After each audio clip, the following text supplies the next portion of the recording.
우크라이나 사태와 세계적인 질병 사태로 전 세계가 혼란스러운 상황 속에서 극지방의 온도 변화가 심상치 않습니다. 영국 가디언지는 22일 긴급 보도를 통해서 남극과 북극의 기온이 역대급으로 상승하고 있다고 보도했습니다. 국토전략TV? 우크라이나 사태 이후 남극이 빠르게 녹고 있습니다. 지난 3월 15일부터 남극 지역 전체 온도가 급격히 올라가기 시작해서 예년 평균 기온보다 40도 이상 높아진 충격적인 상승폭을 기록하고 있다고 밝혔습니다.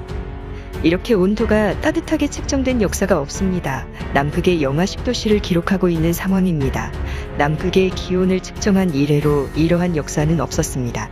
이 정도 날씨면 춘천이나 서울의 추운 겨울 날씨와 유사한 수준으로 두꺼운 패딩으로 야외에서 생활할 수 있는 수준인 것입니다. 이러한 극지방의 기온 상승은 남극뿐이 아니라 북극 지방에 위치한 그린란드나 러시아령, 프란츠 조세프 군도 지역에서도 이례적으로 따뜻한 기온 상승을 보이면서 이대로 가다가는 남북극의 빙하가 모두 녹게 될 가능성이 생기고 있는데요. 남극과 북극의 빙하가 모두 녹게 되면 지구 전체 해수면 높이가 약 66m가량 상승할 것으로 전망되고 있습니다. 현재 국제연구단체는 최근 남극 빙하가 녹는 현상에 대해서 근원적 원인이 중국 당국에 있으며 이것은 자칫 중국 동부해안 평야지대의 침식으로 이어질 수 있다는 경고를 내놓고 있습니다. 그럼 어떻게 상황이 돌아가는지 살펴봅니다.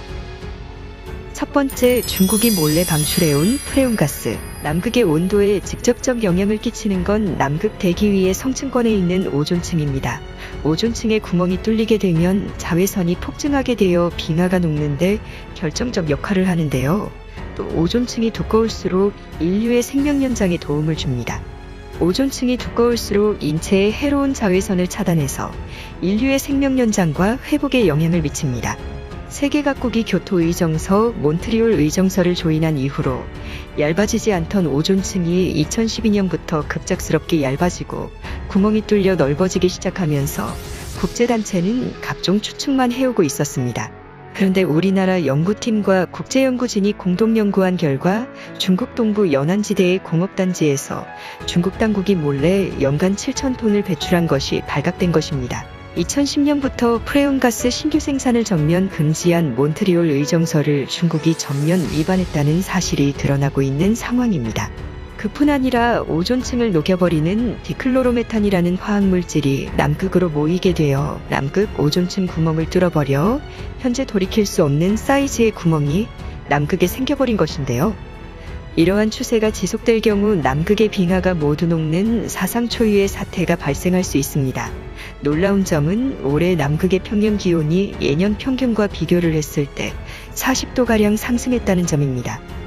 영하 11도씨 수준으로 자칫 0도씨에 가까워지거나 영상기온에 도달하게 될 경우 남극의 빙하가 순식간에 녹아버리는 인류 사상 초유의 대재앙이 단 1년 사이에 발생할 수 있는 상황입니다. 두 번째, 급작스러운 해수면 상승 위기. 1년 만에 40도가량 온도가 상승하는 일은 역사상 인류가 경험해 본 적이 없었던 일입니다. 마치 헐리우드 영화에나 나올 법한 기후재앙이 현재 전 세계를 엄습하고 있는 것입니다. 놀랍게도 이 기후위기의 최대 피해 국가는 다름 아닌 오존층 파괴의 주범 국가인 중국이 될 것으로 보입니다. 이러한 분석이 나오는 이유는 해수면 상승이 당장 순식간에 발생할 수 있기 때문인데요. 만약 남극의 빙하가 모두 녹으면 66m가량 해수면이 상승한다고 보고되고 있습니다. 더 최근과 같은 급작스러운 온도 상승이 발생하면 순식간에 1년 안에도 약 10m가량 해수면이 급속하게 상승할 수 있다는 경고가 나옵니다.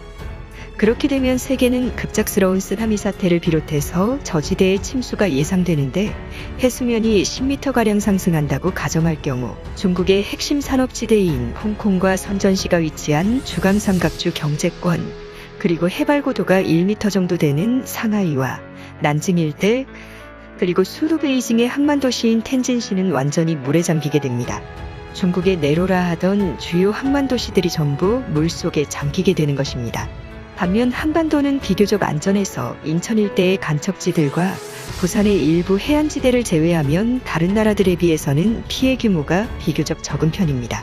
다만 포항제철소, 울산산업단지, 부산신항만, 여수화학단지, 평택항과 평택미군기지, 시화공단, 송도국제도시와 인천공항과 같은 한국 주요 산업지구들이 물에 잠기게 되어 방파제나 시설 보강 등이 필요하다는 의견이 나오고 있습니다.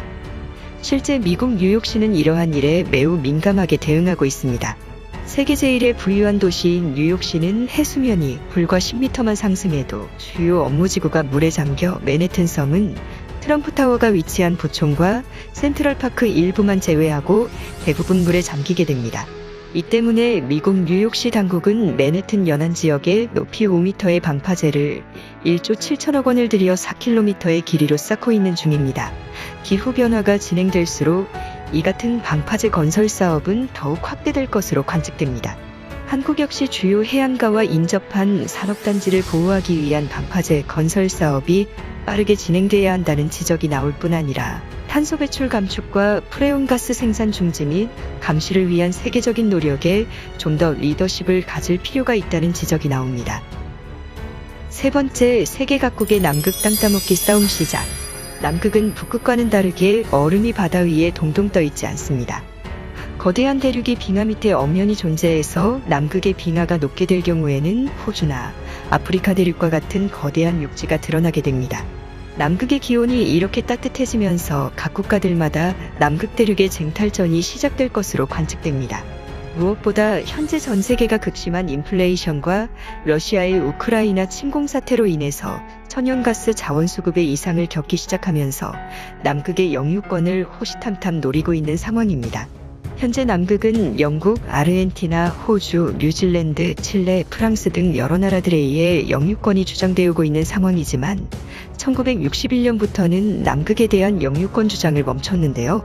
세계 각 국가들이 남극을 평화적으로 이용하자는 합의인 남극조약이 발효된 이후로 영유권 주장이 멈춰진 것입니다.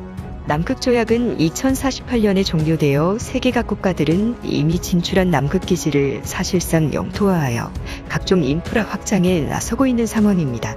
대한민국도 2014년과 2015년 장보고 과학기지에 안반할 주로를 건설하고 남극까지 한국 독자적인 항공망 구축에 나설 예정이었으나 갑자기 취소됐습니다.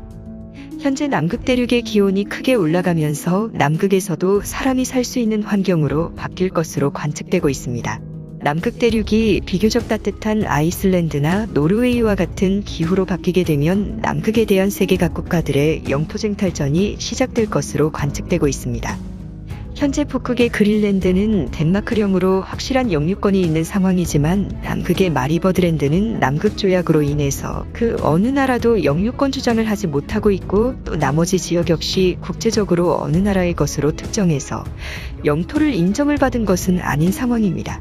이 때문에 한국 역시 남극에 대한 패권을 잃지 않도록 극지 연구에 대한 투자를 좀 더 늘려야 한다는 의견이 나옵니다.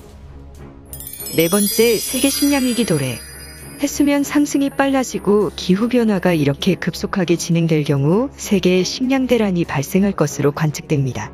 해수면 상승으로 동남아시아와 중국의 평야지대가 물에 잠길 것으로 관측되면서 세계 농작물 생산에 엄청난 타격이 있을 것으로 관측됩니다.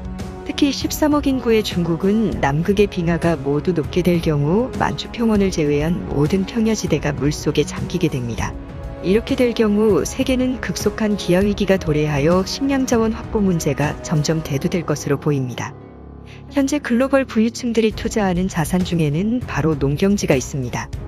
세계 주요 부자들은 대규모 농지를 확보하여 향후 있을 식량난에 대비하기 위한 움직임을 보이고 있습니다. 한반도 역시 해수면이 66m가량 상승하게 될 경우 북한의 주요 평야지대인 연백평야, 평양평야 등은 모두 잠기게 돼서 오로지 남는 평야지대는 후고구려 궁예의 도읍지가 있었던 철원평야, 그리고 생거진천으로 유명한 충북 진천평야, 북한의 신계 곡산평야 정도의 소규모 평야지대만 남게 되고 산악지대에서 밭농사를 통한 식량 생산에 나서야 할 수밖에 없는 상황입니다. 이 때문에 지금처럼 무분별한 도시개발, 신도시개발보다는 절대농지를 더 확보하는 노력을 기울여서 미래 식량 안보를 지켜나갈 수 있도록 해야 한다는 지적이 나옵니다. 최근 남극에서 급속한 기후변화가 찾아오자 전 세계 기후학계가 놀라고 있습니다.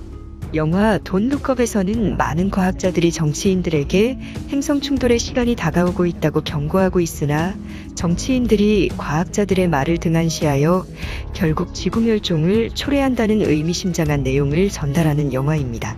이 영화는 마치 지금 기후위기에 대한 과학자들의 경고를 무시하는 오늘날 각 국가들의 정치인들을 풍자하고 있다는 평론이 나옵니다. 세계 주요 선진국가들은 기후변화에 매우 민감하게 대응을 하고 있지만 중국, 러시아, 기타 개도국들은 여전히 화전박과 쓰레기를 소각을 하면서 이산화탄소를 배출하고 있고 회온가스를 몰래 배출을 하며 지구 오존층 파괴를 유발하고 있습니다. 한반도는 산악지형이 많고 주요 도시들이 내륙에 위치하고 있는 특성상 그 피해가 크지 않다고는 하지만 남극의 빙하가 모두 녹게 되면 많은 사람들이 산간지대로 이주를 해야 합니다. 과연 인류가 세계 기후위기를 막아낼 수 있을까요? 국토전략TV 오늘은 이것으로 마칩니다. 시청해주셔서 감사합니다.